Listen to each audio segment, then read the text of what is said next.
What's up, everybody? Welcome back to the Next Win podcast with your host, Aunt Ma. Co-host Justin Vaseur.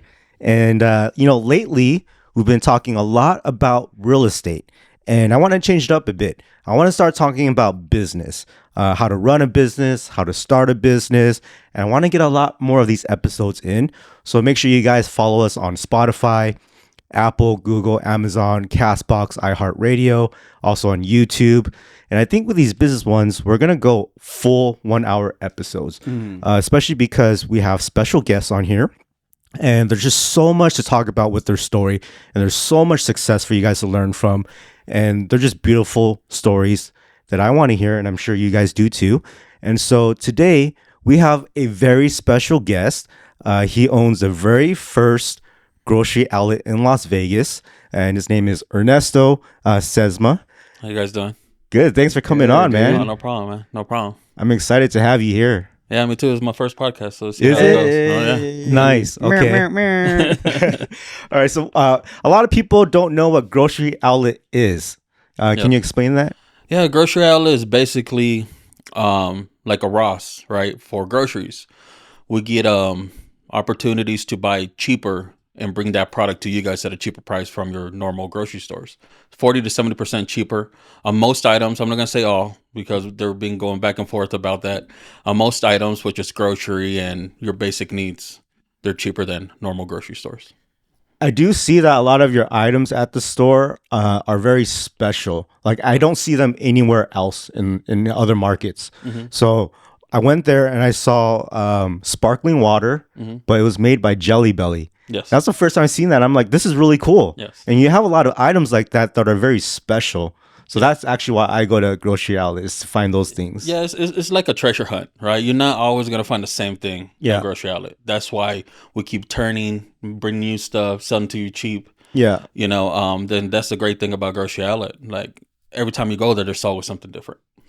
That's awesome. Yeah. So I actually want to talk a lot about grocery outlet and how you got there, but I want to take it all the way back to, when you started figuring out that you wanted to run a business, because I'm sure, is grocery outlet your only business or have you done other business before? I've done other businesses before, a little bit of everything. Okay. So I guess, at what age was your first business? Business, in the books, I want to say in the books. Okay. No, you start if you like money, if you like the hustle, you start at an early age. Yeah. No matter where you are or where you've been, right? If you have that mentality that you want to get here, you start early, right? How early?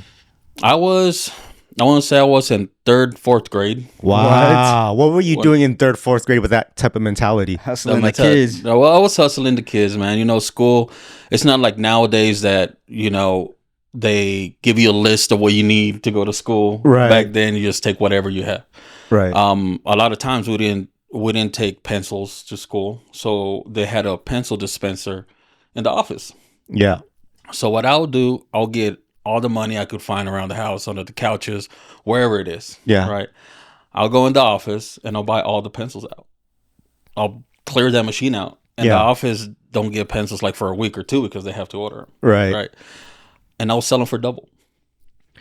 How did you know you were actually going to make money off it, though? You just saw that nobody was asking. It's like going to the Swami, right? Yeah. People, hey, come here. Or when you went to the strip back in the days when they pass out those little cards, right? You got to go out and look for your people. Well, was there someone like in your life that was doing something like that you got that concept from? Not at the time. Really? Not at the time. So how do you know that at 3rd or 4th grade? I don't know. I don't know. I just like making money. So you're just born like that. You could say that. Yeah, that's crazy. My youngest, he's 7 years old. Yeah. He has the same mentality. I never taught him none of that. Yeah. Really? When we opened grocery outlet, we got a call from school.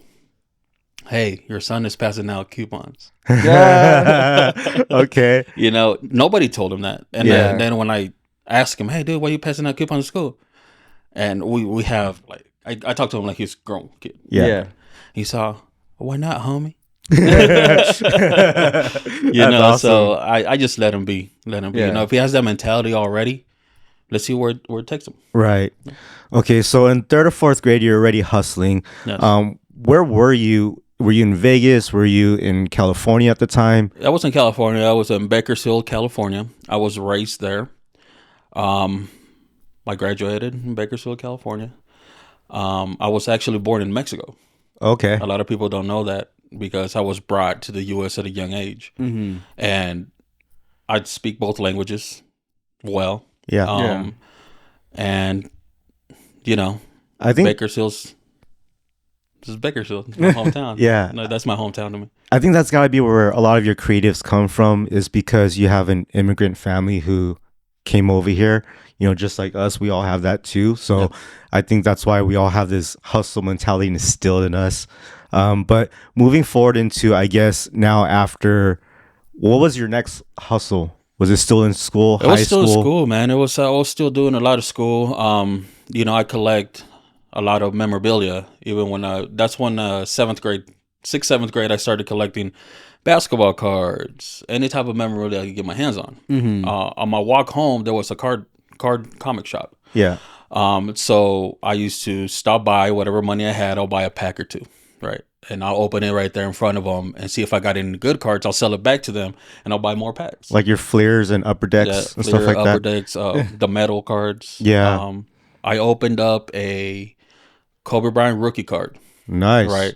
I kept that, Mm-hmm. and I recently lost it. Oh my What? gosh. Yes. Okay. Like it. Oh, You gotta feel pretty sad because I have a regret with basketball cards too. I think it was like 3rd grade, and someone wanted my Magic Johnson card, Mm-hmm. and so I traded him my Michael Jordan card, or his Michael Jordan card.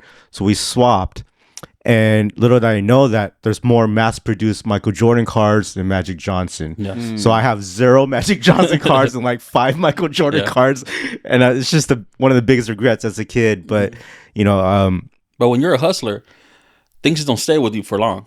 You try to flip it. And make oh, money true. off of it, Yeah, yeah. you Yeah. know? Yeah. And that's what we do. I mean, Yeah. I wanted to go to Magic Mountain. yeah, right? And I was in 7th grade. I had a binder full of Michael Jordan cards. It took me a whole week to find a right buyer for it, and I sold them all.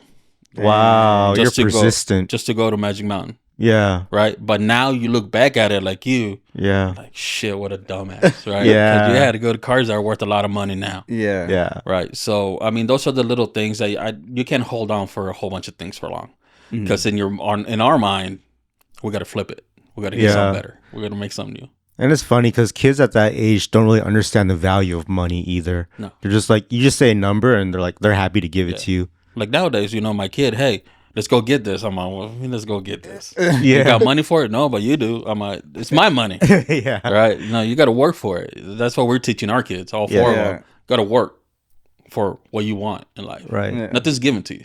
Mm-hmm. We'll only give them stuff for their birthday or they're good at school. Right. But normal days that want something, work for it. Yeah. Did you always have like entrepreneurial jobs? Is that the word? I guess. Like you just followed your entrepreneurship the whole time, or did you pick up like you had like a regular job here and there, or? Yeah, I had regular jobs, man. My first job ever, I got in trouble at school. Okay, so this is my dad saying, "Get your act together." Yeah.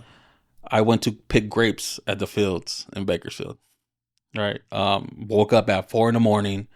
Got dropped off. A bus took us to the field, and we start picking grapes. Like you're stealing grapes? No, picking. Okay. Working. Okay. Picking So it's a picking legit grapes. job. It's a legit Okay. job. I did it for 2 weeks, man. And I Yeah. learned my lesson. That Well- wasn't for me.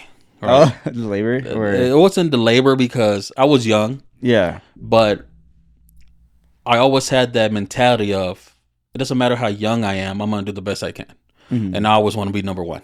Right? That's just in my mind all the time. So I was hustling. The second week I was just chilling. I'm over this crap. Yeah. Right? It wasn't for me. That was my first job ever. Because you couldn't resell the grapes, so it wasn't good Yeah, money. probably. They will notice if a case came missing, because they get paid by the case too. I It's like see. a bonus, like 50 cents per case, something like that back then. So the more cases you do, the more money you get, plus see. your pay. Mm. So the team I was in, they were mad at me because I didn't care. And I was young. I was there, yes, to learn a lesson, which I did in my first week. I don't know Yeah. why I had to be there second week. Mm. Right. But that was my first job. And from there on, I just whenever I needed to do something, I just looked for a job. Right. But I was mostly, I'm going to make money on my own. I'm going to try to see what I could do on my own. That was always my mentality. So how old were you when you did your first business? And what was it? Oh man, my first business, I was already in my 20s. Okay. I want to say mid-20s. My first business was clothing line with my brother. Okay. It was called Lakami. You know, I bought a vinyl cutter and T-shirts, and we did the design. It took like 2 months, 3 months to come up with the design. There was a lot of thought put into it. I was getting orders already. This was like 6, 7, almost a year into it already. Where were these orders coming from? Because at 20 years old during that time, we're talking about maybe the 90s or early 2000s, late 90s? Earlier. Well, I graduated in 2002 from high school, so it was way after. I want to say 2005, 2006, around there. Okay, so there was already internet and people were selling. Yeah, people were selling, but I wasn't really into that social media, internet thing. Yeah. I'm always word of mouth kind of thing. word of mouth. You know, I did a couple events here. I will always wear my brand. Yeah. And then people start noticing. So it was something like I'll get an order. Hey, we need 500 T-shirts in 2 days. Wow. Right? And I was only my brother and I doing it. And my brother lived in LA and I lived in Bakersfield. So I had all the equipment in Bakersfield. So my brother couldn't drive down just to help me, you know. So I was working my normal job and then I was doing T-shirts most of the night and going back to work. What was your normal job at that time? My normal job at that time, when I was doing the T-shirt, I was actually cooking around the U.S. Around the U.S.? What does that mean? That means I used to go to shows. I used to go to conventions. I used to do a whole bunch of stuff, rodeos. Nice. Cooking around the U.S. I did that for quite some time. Like with a company? Yes, with a company. Oh, okay. Learned a lot from there, man. That's what changed my mentality. How so? So I was, you know, I was a fuck up. I'm not gonna say it. I was young. I didn't give a crap about anything. Yeah. So when I finished culinary school, which I went to culinary school too. Yeah, I feel like I'm like looking at. I feel like I'm looking in the mirror right now, dude. You're telling your story, dude. Same thing. I didn't care about school. I was a fuck up, and I graduated culinary school. Yeah. Same thing. Which man. one? Le Cordon Bleu in Pasadena. Me too. Yeah. What the heck? 207. I was 06. Yeah. What the heck? Yeah. Was it Chef crazy. Purgle? You remember Purgle? I don't remember that. Yeah. So I went there, Pasadena. I did that. What was it? Almost 2 years. It was their school. Yeah. Answer me this: was it worth it? And be honest. It was Is it worth it? I would say, for me, yes, because that was the only way I could get a degree. Because I couldn't really do academics too much. So in that sense, yes. But in terms of converting it into jobs and businesses, I would say no. Because straight out of paying $50K of that place, now you're working alongside this guy who makes minimum wage and cooking with you, and he came like last week from Mexico. You know what I mean? And you're making the same amount of money as this guy. So grinding it out like that was definitely not worth it, you know? But if you do well enough in school, you can open up your own restaurant right after that, you know? But for me, I was like, it was still school. So I was still half the time getting high a lot and not paying attention and skipping classes, you know, stuff like that. So if I was to redo it, I think I could make it worth it. Yeah. So I think I just fucked up on that. Would I ever redo it? I think so. Because now I know the value of every recipe that we were taught. Yeah. You know what I mean? Like, we made everything from all around the world, man. Yeah. We know everything. Yeah. We can be, you know, a celebrity chef if we want, right? We could have the fanciest restaurants. But I did learn that I didn't really care about that stuff. Yeah. You know? I cared more about perfecting these home cooked meals and like just making those better from the techniques that we learned. Exactly. Was it worth it for you? For me? Yeah. No. I'll be honest. Yeah. No, it's too much money. You meet a lot of people. Yes, that was worth it. But it's too much money. What I would do now Like nowadays, I will go to a restaurant, work for free, Mm. and learn from there. You know, Okay. I think you get more experience doing that than actually going to culinary school. Because 90% of the chefs out there won't hire you because you came from culinary school. Mm. Why? Because all these culinary students think they're the shit just because they went to Yeah. culinary school. Yeah. Yeah. You know what I mean? And you're not. You know, I told the restaurants, like, I started as a dishwasher. Just let me get in the kitchen. Yeah. Mm. I don't care what I do. Uh-huh. That I would rather work at a restaurant, man. Yeah. You learn more. You know, you're there with real people, real restaurant, going at it. You know, Yeah. they had that little ass restaurant right there on the side of the school, Yeah. The bistro. the bistro. Yeah. Which it was good, but it wasn't like a real life experience for me. Mhm. Right? It looked fake. It felt fake. Yeah. You know, It was a production. yeah, it was like a production. You go here, and I mean that's how restaurant works. But you need like real life situations. Right. You know, Mm-hmm. I mean that's just how I feel, man. The one Yeah. thing that I learned the most about culinary school is how good of a dishwasher we became. Yeah. Because after every class, you have a little group and you guys have things to do. One person is cleaning the kitchen, another person is cleaning the dishes.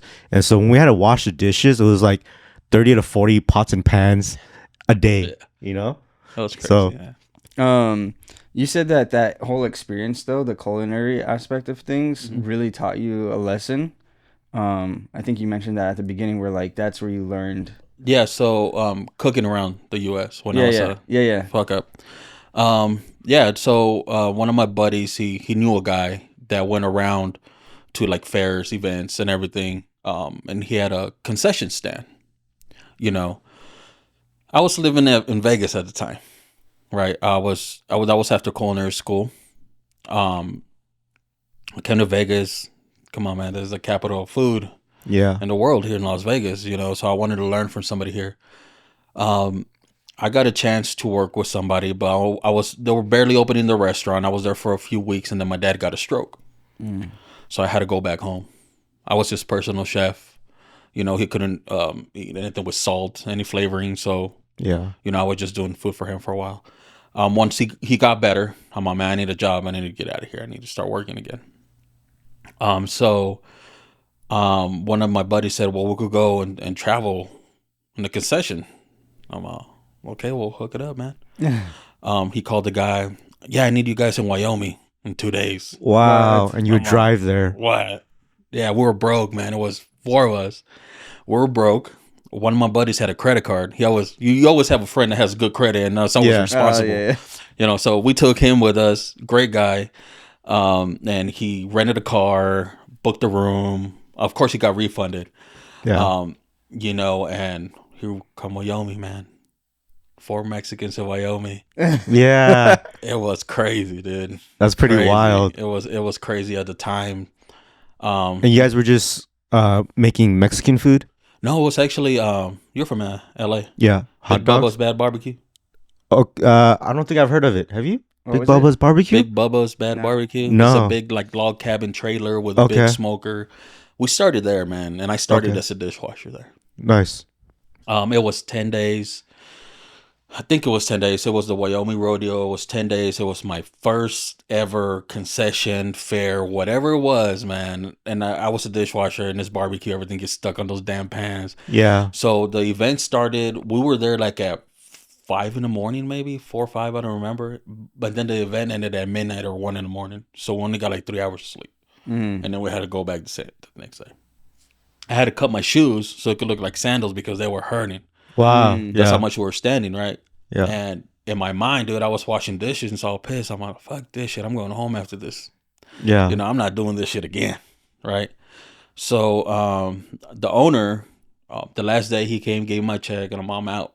You know, it's all okay. Gave my check, counted it, good money. Yeah. Cash, Yeah. good money, cash. And where's the next event? Yeah. You know, and after that, dude, you get used to it. And I did that for like 3 or 4 years. Where was the furthest place you guys had to drive to? After Wyoming, I think it was Denver. Okay. That's not too bad. It's not too bad. It was Yeah. Denver. Then we did Texas. Like we were all over the place, Mm. right? So the first year when I was with him, The last event was actually in California. It was in Paris, California, San Bernardino. Yeah. Dude, I used to party after work all the time and didn't respect others people's privacy. Like I'll wake them up, come on, dude, let's have a drink, type of shit. So he gave me my last check and said, I don't want you back next year. And how old were you at this time? 23, 24. And is this when you're like, okay, I need to do my own thing and No. start my own business? No, Not yet. not yet. Okay. So I ended in October, and then the whole season for cooking starts again in January. This guy was calling me December Yeah. because he found out I knew how to cook. I didn't tell nobody, dude. I was just washing dishes. Yeah. Yeah. I did my own meals there, hooking it up and everything, and everybody ate them. Oh, this is good. Somebody told him that I knew how to cook. Yeah. So he had an event in rodeo in Denver, Colorado, that was a rodeo. And he called me, hey, you want to come back to work? And you're young. You don't want anybody to tell you shit. No, you fired me. I don't want to go back. My buddy called me. Yeah. Hey, you want to come back to work? It was like the 5th call. Oh, so it was for the same company? Yes. Oh, okay. But they fired me, so I'm not going back to you. Yeah. Hell no, Yeah. you're crazy. So what happened? So we start talking and, talk about the pay and everything. I'm like, all right, I'll go. He Yeah. paid for my flight. I think I flew down there or drove with somebody. I went. And this is the moment that changed my mentality, right? This guy is the owner of these concession stands, man. He did not have to do this. So he wanted me to make cinnamon rolls, which we know how, Yeah. but not big ass cinnamon rolls like they do at the fair. We know how to Okay. make little ones. So he taught me how to do big ones and all this stuff, how to do the cinnamon roll. But the thing I respect about this guy, it's not teaching me how to do it. It's waking up with me at 2 a.m, being at the rodeo at 3 to start making cinnamon rolls and going home at 10, 11. Yeah. And he did this shit with me for 10 days, right? And in those 10 days, he started talking to me about managing, about thinking different, right? Yeah. I knew some about him, about me. We do push-ups in the morning while the cinnamon rolls are proofing. So we got to know each other very well. And in that point in my life, I'm all like, what am I doing? There's more stuff out there to do. Yeah. Why do I got to be hard-headed? Why do I got to act stupid? Why do I got to do all this dumb shit? Yeah. I'm only jeopardizing me, right? And I had 2 kids at home Already. already. Wow. I had two girls. Okay. And I'm no, this is where I said I'm gonna change, right? So after that, I start learning about managing people, talking to people, just being you got the street smarts. Now I want to get the business smarts. Yeah. And this guy, full of knowledge. So you're just mentoring you through that. Yeah. And I was Awesome. just picking it up, man. Yeah. I put my pride away. Things that I was messing up on, he'll tell me, hey, you need to stop that shit. And Yeah. I'll stop it. Because I wanted to get to that level, Right. right? You stop, you listen, and you do. A lot of people just stop, listen, and they don't give a shit. They just turn around and do other shit. Listen to people, man. It's like that saying goes, right? Rich people take advice from people that are wealthier than them. So they Right. could get on that level. Broke people take advice from their broke ass friends. That's what I was broke. Yeah. Right. Right? You try to get to another level that nobody's at. Yeah. And that's when my mentality changed. That's when I start, okay, I could do this, I could do that. And that's when I start, I want to do my own business. That's fairly young because you're only 23 at this time. Yeah. And to think like that and have that switch. I mean, for me, I think that switch was like 25, 26. Yeah. So that's pretty great, you know? Yeah. You just got to do it, man. So the thing with businesses or anything you want to do in life, a lot of people don't do it because they're scared. Yeah. Yeah. They're scared of making that jump to the next level, right? Dude, I'm not going to tell you how many times I've been scared in my life to do that. Why? Because I have kids. I have a family to support. Yeah. At 23, how old were your kids? Man, I had my first kid at 18. Wow. Yeah. Okay. So you had a 5-year-old kid at 23. Yeah. It's crazy. So right now my oldest is 20. Yeah. Yeah. That's wild, man. That is crazy to think about. It is. So you had a lot more pressure. Yeah, but at the same time when you're young and stupid, you don't think about Yeah. the kids. Yeah. I'm gonna be honest, you don't. Just think about doing what's best for you. When you start thinking about your kids, that's when your life changes. Yeah. Like, it's not about you. It's about your kids and what do you want your kids to be when they grow up? Do you want them to be a fuck up like you were? Or do you want them to be better than you? Yeah. Right? That's just the whole mentality that changes on you. So from that mentality switch to like your next business, what was the time frame between that? Dude, I want to say, I was working with this guy for probably 3 to 4 years. And in just 3 to 4 years, I did like side businesses, like the clothing. Yeah. I cooked for events. I did little side hustles, Yeah. right? But the clothing with my brother was one of the bigger ones that we're trying to get off the Like, ground. is that your first business with your own LLC? Yes. And then what was the next business with an LLC? My next business with the LLC was my restaurant with my now wife. Nice. We had a knife and fork bistro. It was called in Bakersfield. Okay. Great restaurant, man. What kind of food did you serve? You know us, man. We like to be creative. We don't like to cook the same shit over and over again. That's why it's called knife and fork. It's just anything, right? That's cool. So your lunch menu was the same. You got your lunch, Yeah. your sandwiches, your burgers or whatever. But dinner was different every night. I just had one dinner Yeah. and it was different every night. Like if you sit at home, you're going to have a different dinner every night. Yeah. Why not do that at a restaurant? Did you think that was a move you made because in Bakersfield, from what I know of Bakersfield, it's not that big of a town. Mm-hmm. And so to have repetitive business, I feel like you have to change the menu every day, you know? Yes. I mean, to me, that's every business, not just Bakersfield. To me, I hate it. I don't know about you. You go to a restaurant and they give you a menu. It's like 10 pages. Yeah. Like, what the fuck am I going to eat?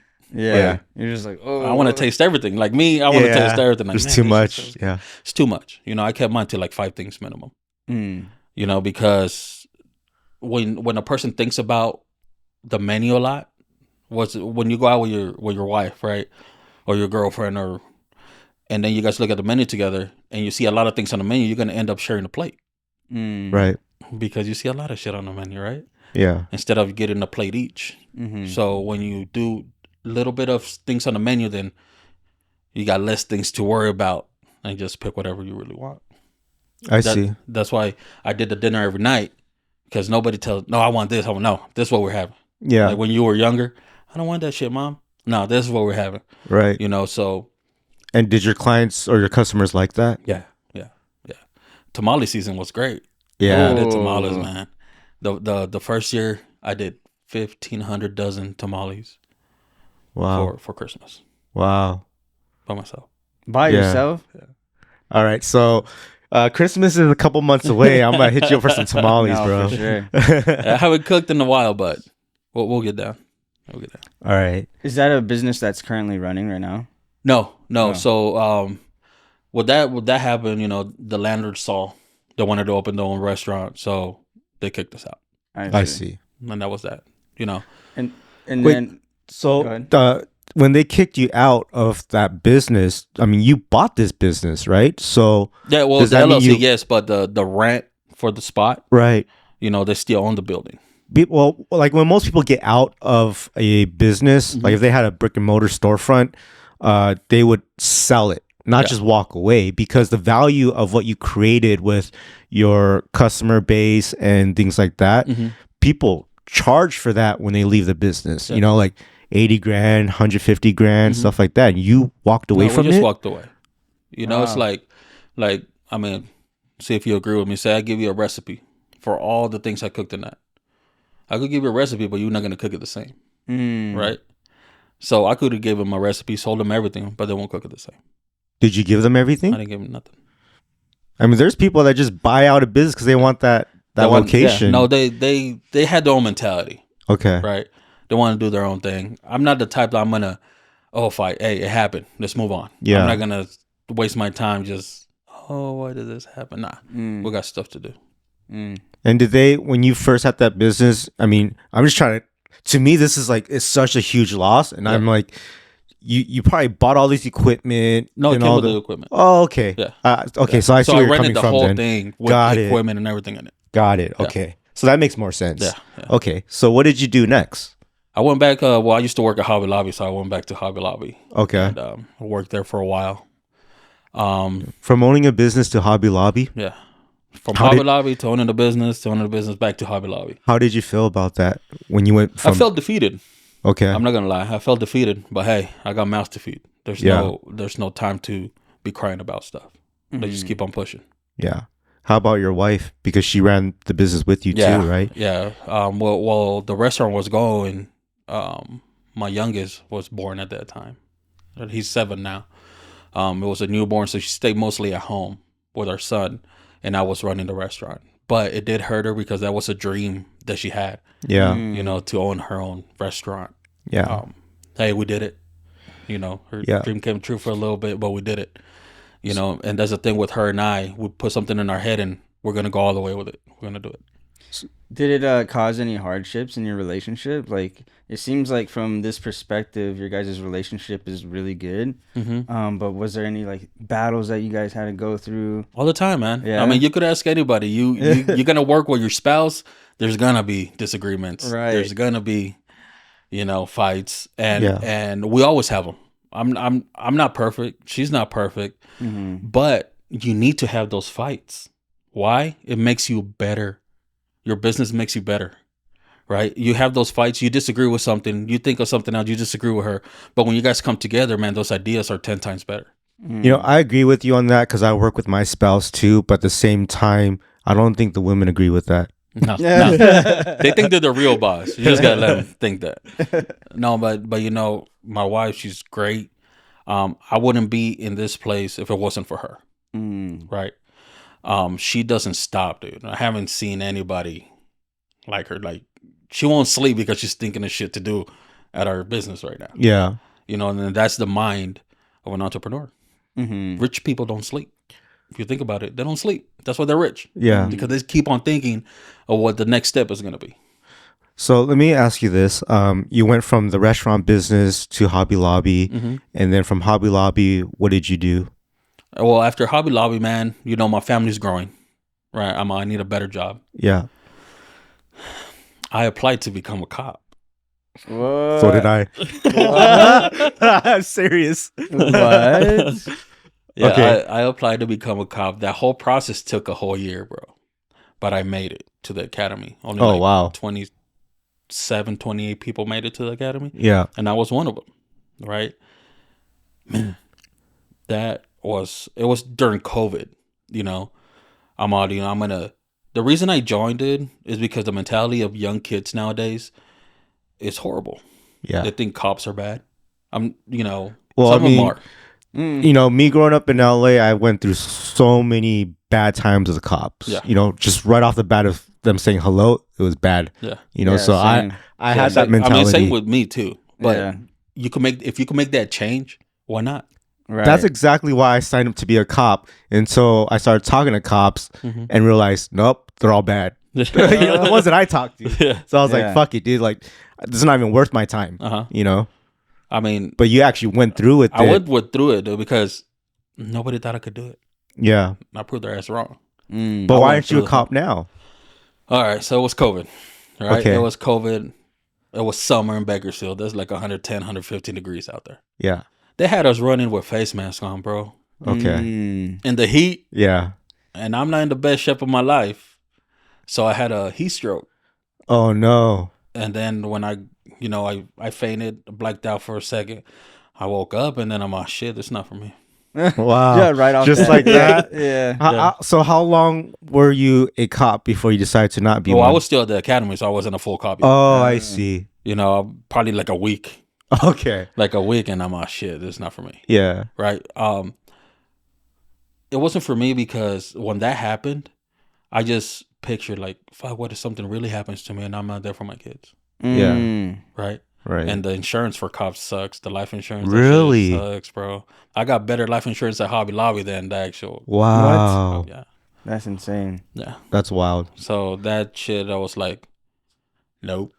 So when that happened, Grocery Outlet was emailing me. Well, a representative was emailing me like for 2 years straight Why? just to recruit me. Why? Why were know. they? Why you? Like, I don't know. I don't know if because they you do had that a- with everybody. But well, I had my shit on LinkedIn and everywhere. Oh, Just I as see. somebody, you know, So saw they my saw resume. all your side hustles on LinkedIn. Probably. Man, this guy sold pencils since third grade. So you know, I never thought nothing of it Yeah. until that day.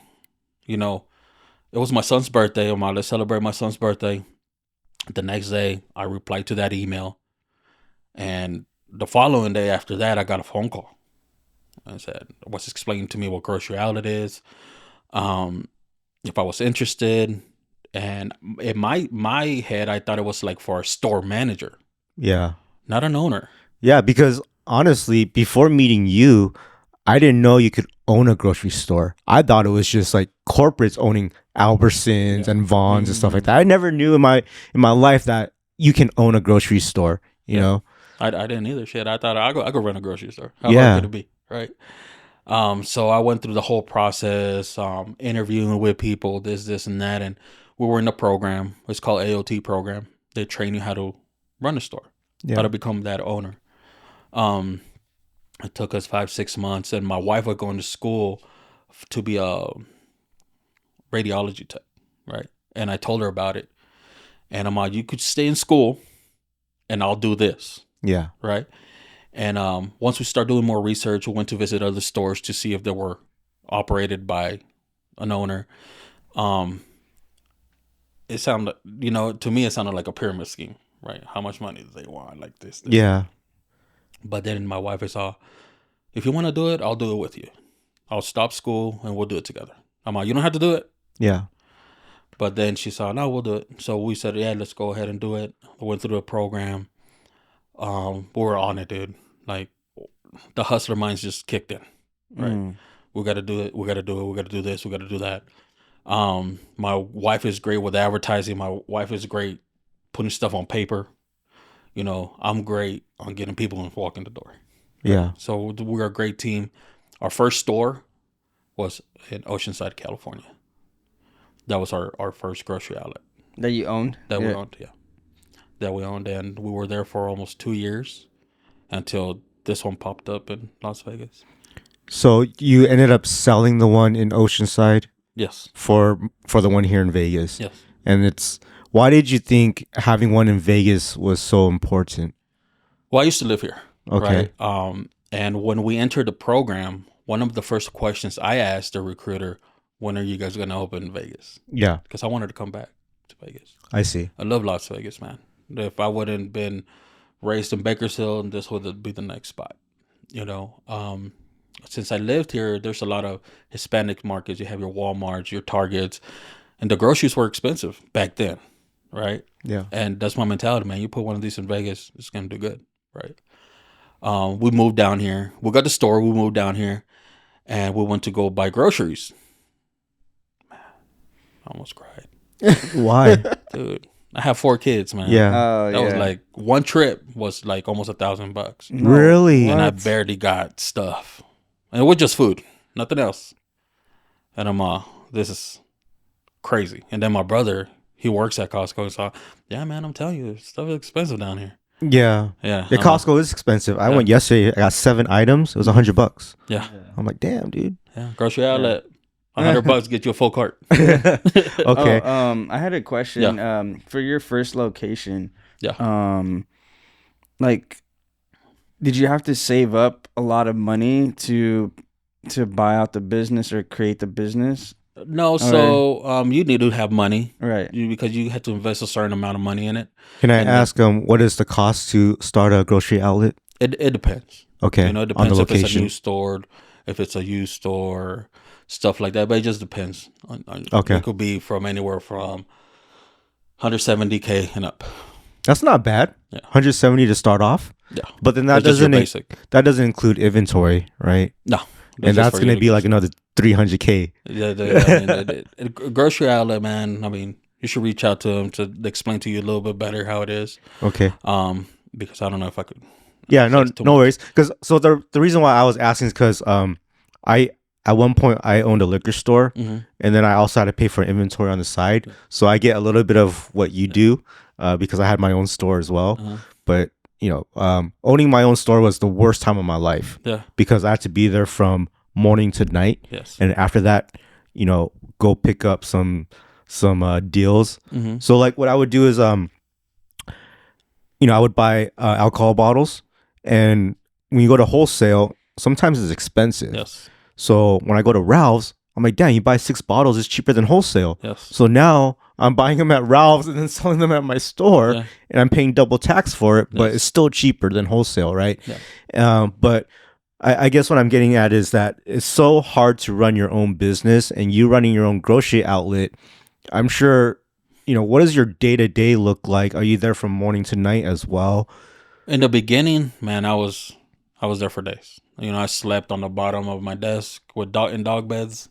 Elon Musk style. Oh, dude. I mean, you have to, because at this point, you don't want nothing to go wrong. Okay. Right? You have a new crew. Yeah. You have a new location, a new market. Yeah. Right. So you don't want nothing to go wrong. Right. When we opened the doors here in Vegas, man, the response that we had was insane. Yeah. I was there for grand opening. Yeah. It was so many people. It was insane. And that went for a whole week. And right now we're still going strong. Right. But we couldn't keep up with stocking the shelves. Right. We had to be there overnight, stock the shelves, make the store look grand opening ready for the next day. Man, I was just there last week, and I went to go see if you had any more of those chili mangoes. You had no more. I'm like, bro, come on, keep them in stock. Yeah. No. I think I have some now. Nice. Yeah, but it's hard, man. It's a hustle. If you like what you do, it's not as hard. But it's hard as in you don't have sleep. You don't get spend time with your kids. Family dinners are non-existent until you get that right team trained so they can run your store and you could take some time off. So right now, are you guys still owner operators, or are you able to not have to be there? You're always an owner operator, man. I don't know, any business you do, you have to be there to see what's going on. I don't know how people could own a business, any business, and not be there. Me personally, I like being there because there's certain things I like, certain things I don't like, and I'll change it myself.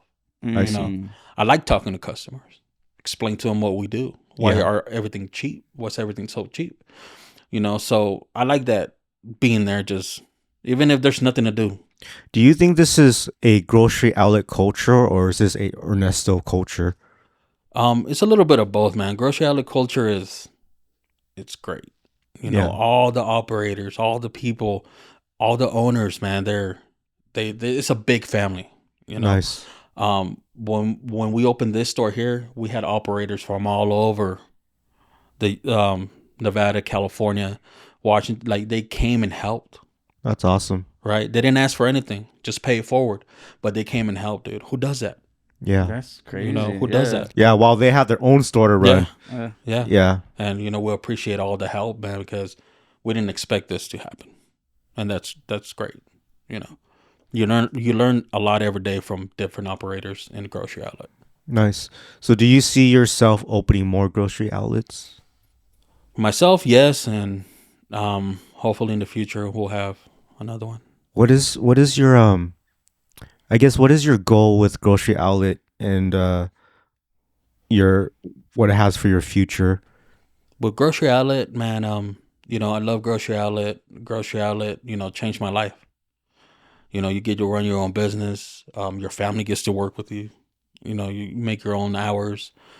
I see myself and my wife grocery outlet till we retire. Even if it's just with one store, multiple stores. We just like the culture. We like the people. We just like the whole grocery outlet culture, and we're gonna be there for a while. Yeah, I mean, I've never been to a grocery store where the owner was there. Yeah. Like, I have no idea who this Albertsons owner is, or and I've been there all my life. So it's crazy to see that you're there every single day, still hustling as the owner, which is amazing. Yeah. People ask me when I'm stocking shelves or doing something, can you help me with something? I'm like, yeah. They said, can I talk to a manager? I'm like, how can I help you? Yeah. Are you the manager? Well, yeah, I'm the owner. And why are you working? Well, because I want to. You got to set an example for your employees. Yeah. And work right beside them. So I love this hustle mentality that you have, But at the same time, does this affect your family and your kids? In the beginning, it did. I'm not gonna lie, it did. But when your kids see you work that hard, Yeah. what is that teaching them? Right. Hey, we gotta do the same thing. Because you are who you are, Yes. right? And so that's just you. You always got to work. But then your wife, I guess she's similar to you where she likes to work a lot as well. So Yes. does she not complain that you're not with the kids as much? No, because we both not with the kids as much, right? Okay. Well, because But- they're older too, Yeah, so it doesn't they're even matter. older. The Okay. youngest, when he's doesn't have school, we'll take him with us to work. Yeah. So he works. He Yeah. saw today I'm gonna go do GM and Hava. Today I want to do freezer. Yeah. Today I want to sweep the store. So their mentality is getting there already. That when they're at the store, they got to Yeah. work. Do you pay them? Yes, Nice. yes. They eat at my house. They drink at my house. They don't pay. I pay them. Okay. Because I just remember as a kid, my dad would make me do a lot of stuff too. He had a construction business, so he would pay me to put a lawn in, paint houses, build stairs, shit like that. And then, Yeah, we do pay them. We do pay our kids, just because they need to learn the value of money when they earn it themselves. yeah. Right? It's not as easy. Dad, go buy me this. You go buy it. You got money now. Now it hurts a little bit more. Yeah. So right now your daughter is 20 and your son is how old? 7. 7. So what is the biggest I guess what is the biggest thing you're trying to teach your kids right now about business? About business, that it could be done. It doesn't matter where you come from. It doesn't matter who you are. If you put your mind and all effort to it, you can do whatever. You know, we all have the same amount of time in the day. It just depends what you want to do with it. Yeah, that's great.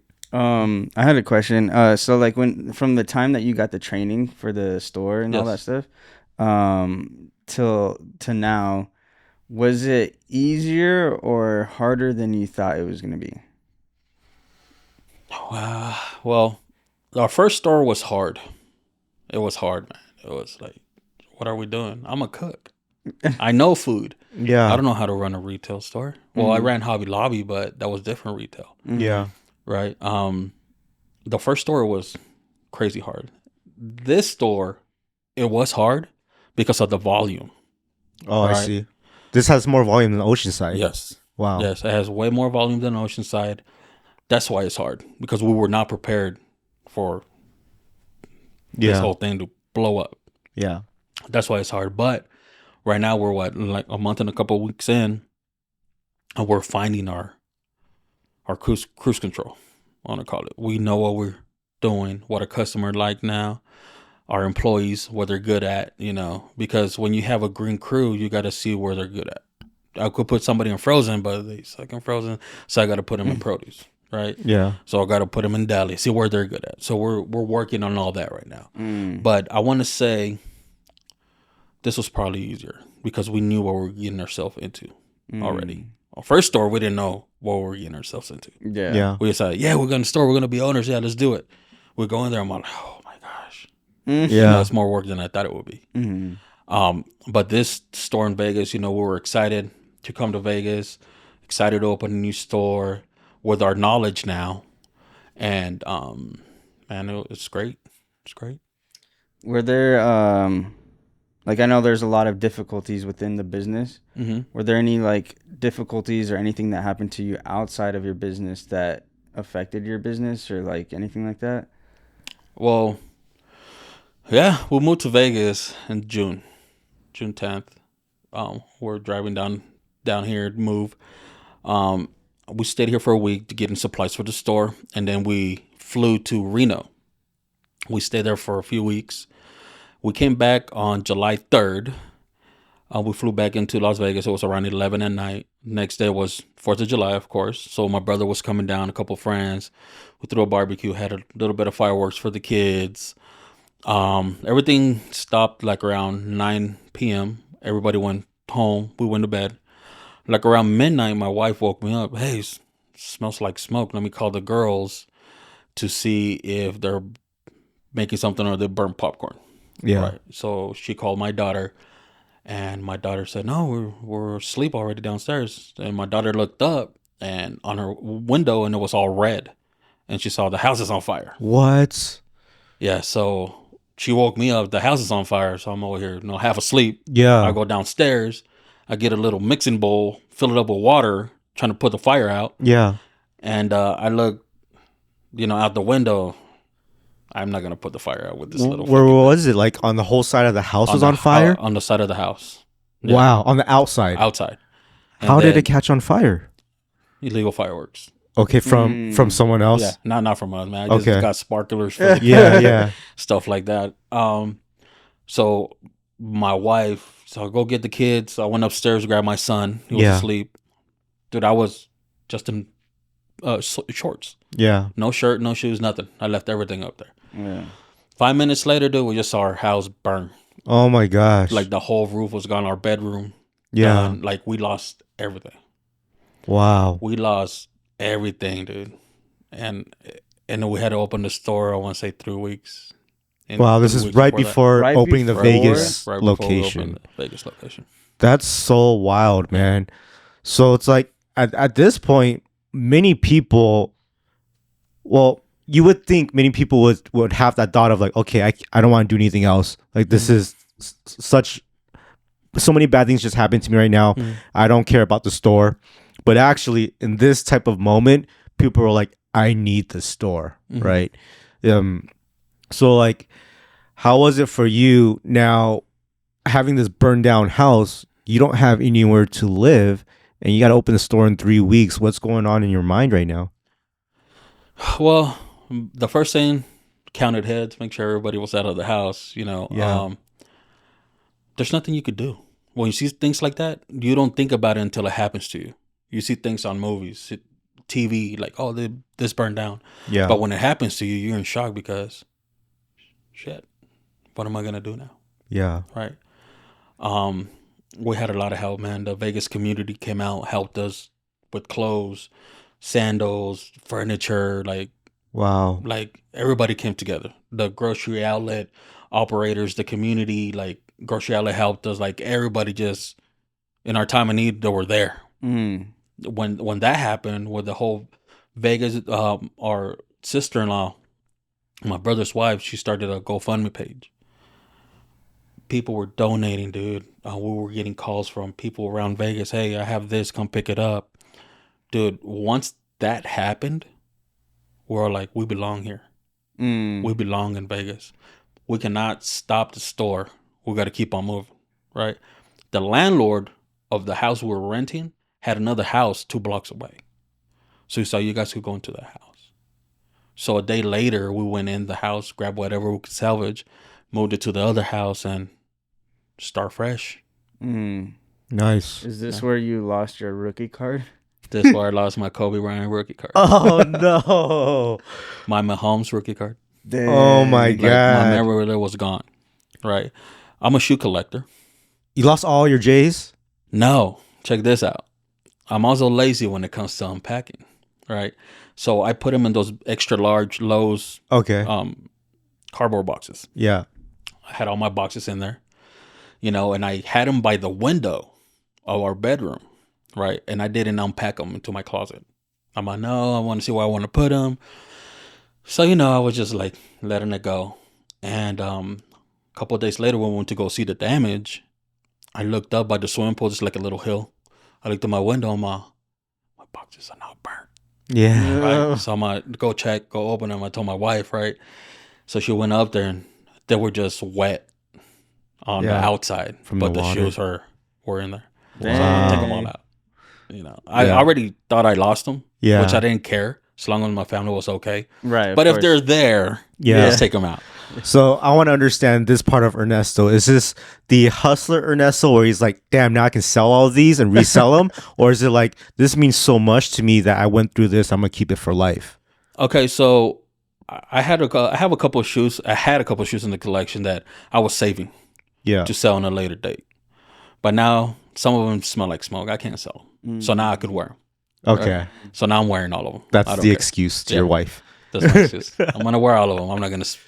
But I can't buy anymore. Yeah. That's my wife's. I can't buy anymore. All right. Okay. So you keep them for the memorabilia for yourself now. Yeah, I keep them. I'm a Panthers fan, so I had Cam Newton footballs autographed and all this stuff. I saved half of it and half of it is gone. Nice. All right. I got a couple questions for you. So your story, you've been through so much, and right now I feel like you're so successful with Grocery Outlet, and you're in a happy place. What is something that you can tell our listeners if they were in a position of trying to figure out their life and start a business? What is something that you've learned throughout your years? Something that I learned is don't be scared. Don't be scared to do what you want to do, because that's the number one thing that stops people, being scared. And money, right? You got to stop being scared and find a way to make money.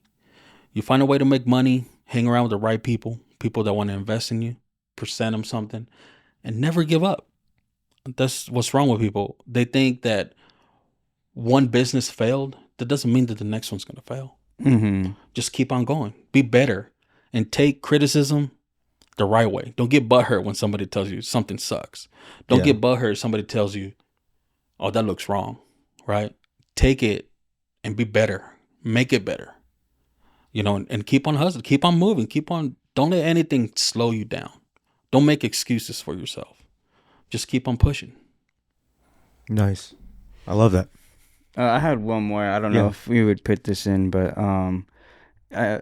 I would say, like, in today's culture, there's like, it's really noticeable that people don't want to work, I would say, at least from the younger generation. Yes. What do you think that is?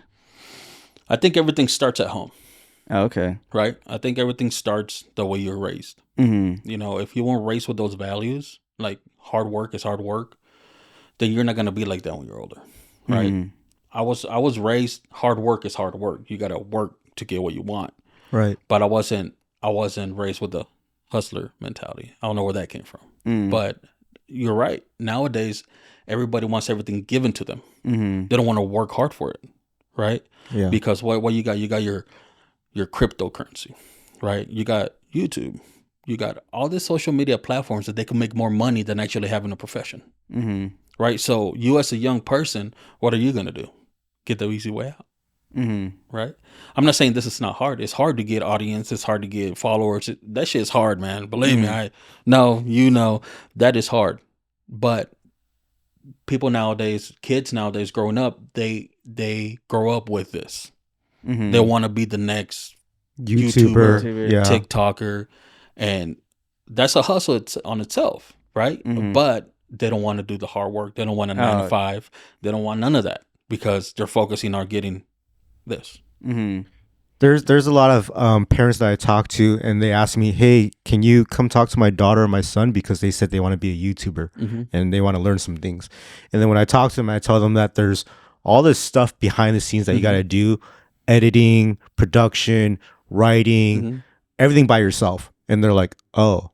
Yeah. And then they don't want to do it anymore. Yeah. They think just a pretty face and doing selfies is gonna, make money, which some of them do, but it's hard work. Whatever you do is hard work. Hard work. Yeah. People just think, oh, I'm just gonna buy a mic, buy a camera, and start talking. Yeah, it's not that simple. It's not that simple. Yeah, OnlyFans is not that simple either. I'm sure they got to figure out what they're gonna do, what clothes they're buying, their lighting, right? Yeah. Everything is a business. To paint their toes. Exactly. Yeah. So it's not as easy as everyone thinks. No, and nothing's easy. If everything was easy, then everybody will be doing it. Yeah, correct. So when you hustle and it's hard, man, at the end it's worth it, right? Yeah. Because you put your time in, you put your work in, and now you get to enjoy what you built. Yeah. Right. All right. So I got one last question for you. What is the biggest mistake that you've learned that you could teach people? Yeah. Just not listening to other people's advice that are better off than me. People that been through it, people with more experience. As a youngster, we don't want to take advice from our parents. We don't want to take advice from somebody older than us because we think they're stupid. Well, it's not. I think it's we have to learn what we can listen to from our parents, because some things they say are not true and some things are. Yeah. So we have to learn how to listen to our filter parents. It. Yeah, exactly. Yeah. So with our parents, I mean, even though they tell you the right thing, you're so hard-headed that you still don't listen to them. Right. They want to do it your way. Yeah. Because now you're old enough to do what you want, not what your parents want you to do. Right. So that's the mentality of most people nowadays. And that messed me up on a whole bunch of stuff. So that's one of the advices, like keep an open mind, constructive criticism, and keep on pushing, man. Take advice from those people that are telling you that it's going to work or it's not going to work, because they know more than you. That's awesome. That's great advice, man. Thank you once again for being here, Ernesto. No problem, man. You guys, if you want to visit Grocery Outlet in Las Vegas, it's the only location. Ernesto, can you drop the address? Yes, it's 3890 Blue Diamond Road, Suite B, here in Las Vegas. Hey, I'll be there all the time if you want to come and say hi. So when you guys look at the front office area and you see like the door and it looks like a mirror and he's watching you, you think, is someone behind that mirror? Yeah, he's behind there and he's watching you guys. So don't steal from him, all right? But also, if you guys are not from Vegas and you don't know this area well, it's next to the Silverton Casino and the Bass Fish Shop, Bass Pro Shop. pro shops where you guys buy guns and things like that and bring it back to California, So thank you guys for listening to this podcast. I hope you enjoyed it with Ernesto. It was a pleasure. I've learned a lot, and I hope you guys do too. And once again, thank you for being here. We're honored. And we'll catch you guys on the next episode of The Next Win. Make sure to follow and subscribe Spotify, Apple, Google, Amazon, Castbox, iHeartRadio, and YouTube. Okay, so comment down below on our YouTube, and if you guys enjoyed the business aspect of our podcast, and we can keep doing more. And we'll see you guys next time on the Next Win Podcast.